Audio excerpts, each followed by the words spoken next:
Time to talk Hot Talk Hot Talk ในตอนนี้พวกเขาจะมาสนทนากับสร้างเป็นหนึ่งในนักศึกษาลาวที่กำลังศึกษาต่ออยู่ประเทศจีนและคิดว่าจะบ่เดินทางกลับบ้านในระยะพักบุญปีใหม่จีนปีนี้แต่หลังจากที่โคโรนาไวรัสได้เกิดระบาดขึ้นสร้างพร้อมด้วยหมู่เพื่อนจึงตัดสินใจออกเดินทางจากจีนและกลับคืนสู่บ้านเกิดมาสนทนากับสร้างกันเลยสบายดีสร้างโดยสบายดียินดีต้อนรับเข้าสู่ Hot Talk โดยสร้างนี่เรียนอยู่เมืองใดแขวงใดของจีนน้องเรียนอยู่เมืองฟูโจวแขวงฟูเจียนแขวงฟูเจียนห่างจากอู่ฮั่นไปไกลปานใดอู่ฮั่นทางจากแขวงน้องอยู่แม่น2แขวงก็จะแม่นแขวงฟูเจียน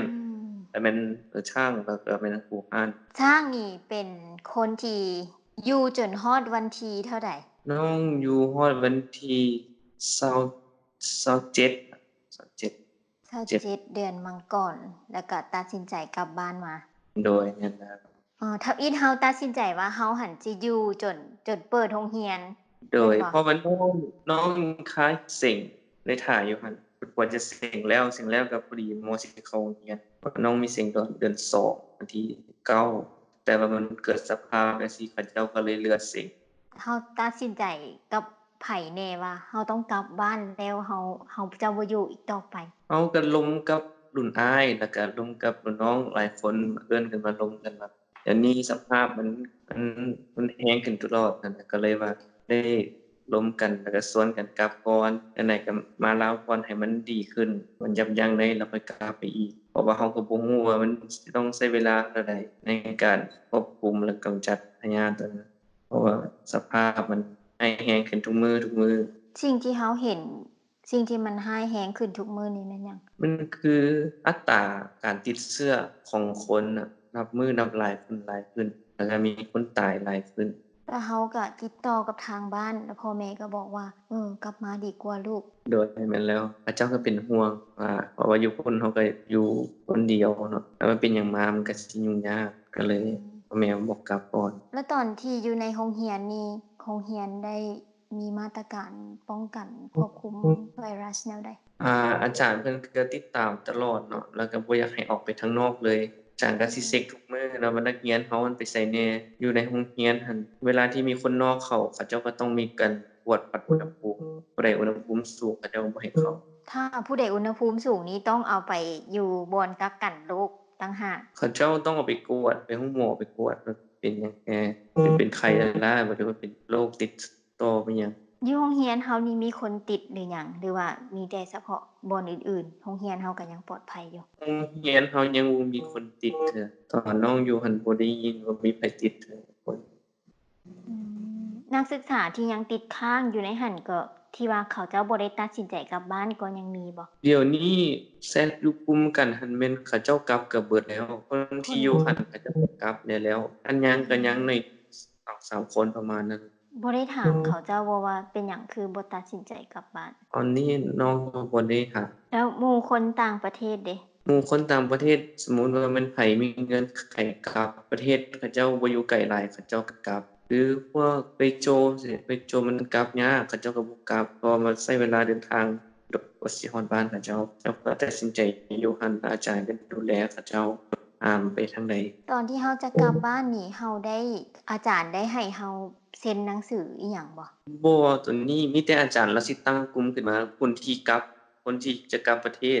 กับคนที่อยู่หั่นและนับจำนวนเบิ่งว่าแม่นไผกลับแหน่แม่นไผอยู่ประมาณนั้นเพราะว่าคืออยู่อู่ฮั่นเฉิงตู้นี่เขาเจ้าต้องให้เซ็นหนังสือยินยอมว่าถ้าเฮาออกไปแล้วติดพยาธินี่เฮาจะรับผิดชอบตนเองเลยเด้โดยเพราะว่าเมืองตัวนั้นเป็นเมืองที่มีเชื้อระบาดแต่ว่าเมืองเฮาหั่นมันยังบ่ถึงขั้นนั้นเทื่อเขาเจ้าก็เลยว่า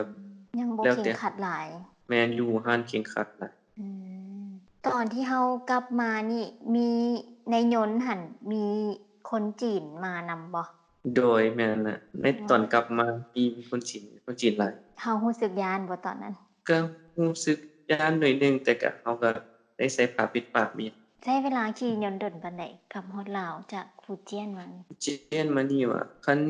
บ่ได้จวนก็มันประมาณ6ชั่วโมงคันได้ไปจงจวนก็สิ ประมาณเป็นได้วิกส่วนอยู่บอนอื่นแล้วก็ไปลงคุณหมิงแล้วถ่ายจนคุณหมิงมาแล้ว ตอนที่เฮาออกมาจากโรงเรียนแล้วมาสนามบินอีหยังนี่เฮาก็เห็นทุกคนว่า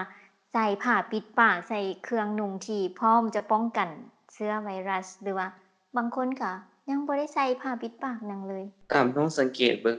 ตามท้องถนนก็บ่ค่อยจะมีคนหลายและมีเขาเจ้าก็สิใส่ผ้าปิดปากใส่ถุงมือมีหยังเพื่อป้องกันแต่ตอนขี่รถมาสนามบินก็มีการตรวจอยู่ทางด่วนเนี่ยเขาเจ้าก็มีวัดอุณหภูมิความร้อนของแต่ละคนอันมีกรณีที่แบบมีคนเป็นไข้เนี่ยเขาเจ้าก็เชิญลงเลือดตรวจ รู้สึกว่าค่อนข้างจะเข่งตึงเนาะเฮาเกิดอาการเข่งตึงบ่ก็กดดันหน่อยหนึ่งอยู่แต่ก็เราก็คิดว่าเราบ่ได้เป็นเอาน่าจะปลอดภัยเมื่อมาฮอดลาวแล้วนี่เฮามีการป้องกันตัวเองเพื่อรักษาความปลอดภัยกับคนอื่นแหน่หั้นนะแนวใดมาฮอดลาวเราก็ได้มีการเอาเครื่องทั้งหมดไปซักเนาะได้อาบน้ำ เฮากักกันตัวเองอยู่ในแบบว่าสภาพแวดล้อมปิด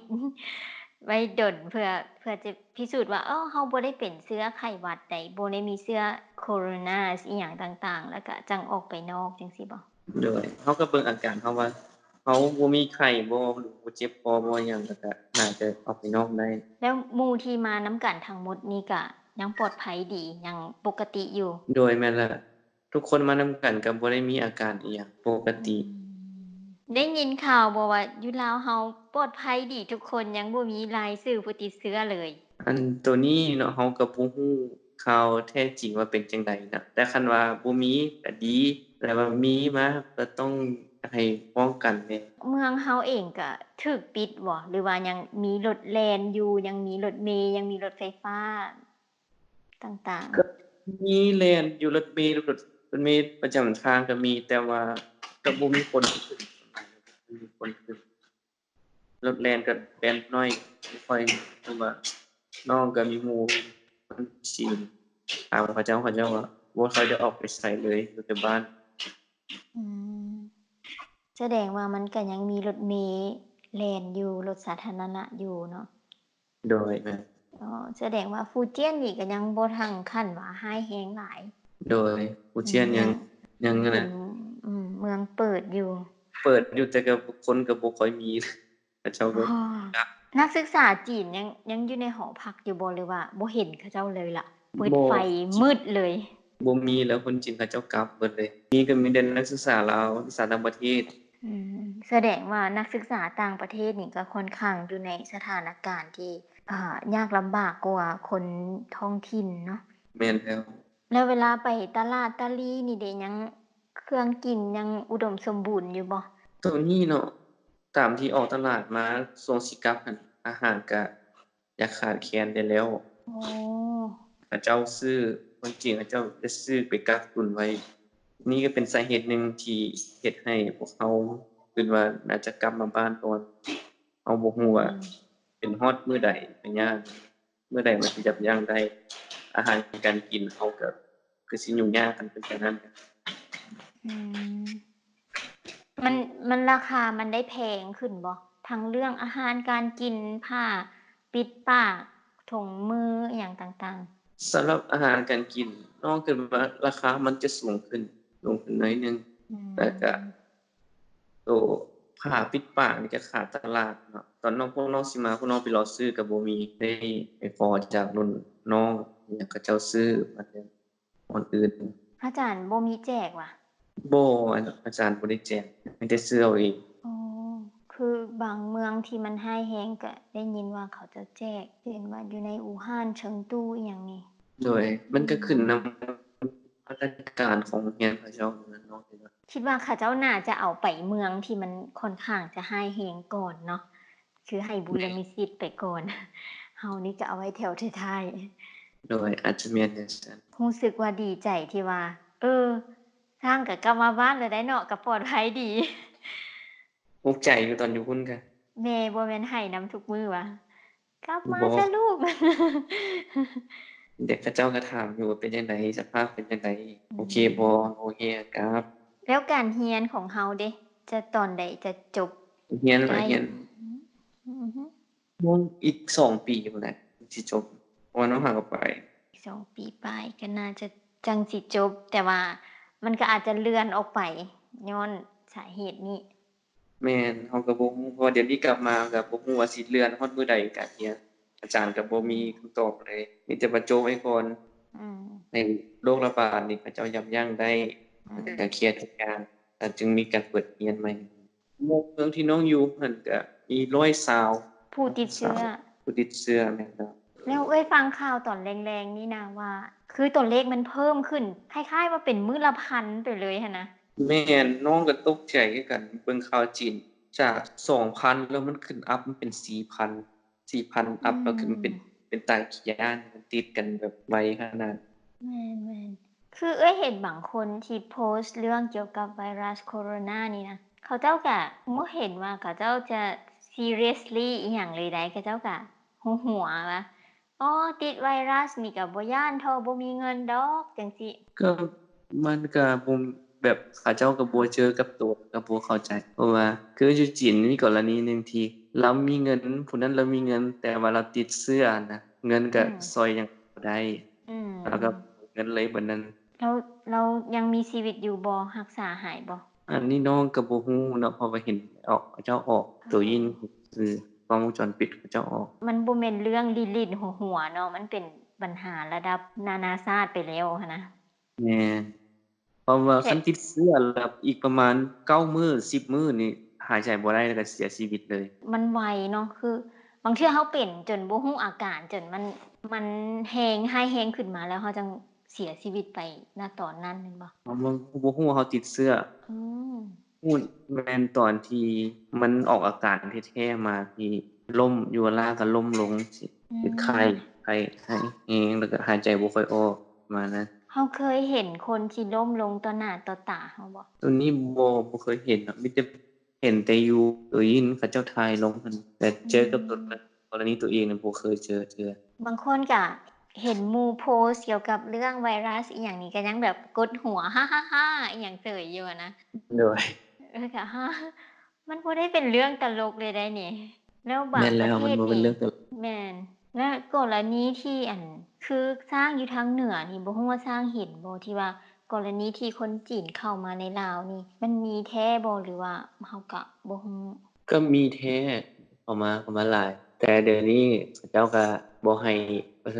ห้จีนนำใส่รถมาที่มาจากจีนอั่นให้จอดไว้แล้วนำใส่รถคนลาวเอาหรือว่าไปเช่ารถเอาเพราะว่าบ่อยากให้ประชาชนแตกตื่นแสดงว่าข่าวในเฟซบุ๊กว่าคนจีนเข้ามานี่มีแท้ โดยก็มีแท้แต่ว่าเดี๋ยวนี้เขาเจ้าก็ปิดชายแดนแล้วปิดด่าอืนปิดมสายการบินก็ปิดแล้วบ่ให้อือฮึจีนบินเข้ามาแล้วนับตั้งแต่อืวันที่3ม30นั้นเขาเจ้าปิดสายการบิน แต่ว่าปิดด่านน่าจะแม่นประมาณวันที่28หรือ29จะปิดสร้างมีหยังจะกล่าวปิดท้ายรายการ Hot Talk มื้อนี้บ่โดยก็ฝากถึงทุกคนเนาะควรจะระมัดระวังแหน่ในการไปไสมาไสเพราะว่าเดี๋ยวนี้คนจีนก็เข้ามาหลายแล้วบ้านเราก็บ่รู้ว่าไผติดเชื้อบ่ติดเชื้ออะนะฉะนั้นป้องกันไว้ใส่ผ้าปิดปากมีหยังออกไปไหนก็ระวังแหน่เป็นมาอืแล้วมันมหายากเดี๋ยวนี้ยังบ่สามารถมียารักษาเทื่อโอเคคันซั้นก็ขอบใจสร้างหลายๆที่ว่าได้มาให้สัมภาษณ์แล้วก็ให้ข้อมูลเรื่องโดที่ยมันกำลังเป็นประเด็นในด้วยความตอนนี้เนาะขอบใจขอให้สร้าโดงปลอดยภัยรักษาสุขภาพและก็หวังว่าจะได้กลัโดบมาย เรียนต่อจนจบตามความหวังของตัวเองหั้นแหละ โดยเข้าใจเลยนะขอบใจ บ๊ายบาย โชคดีสร้างโดยโชคดี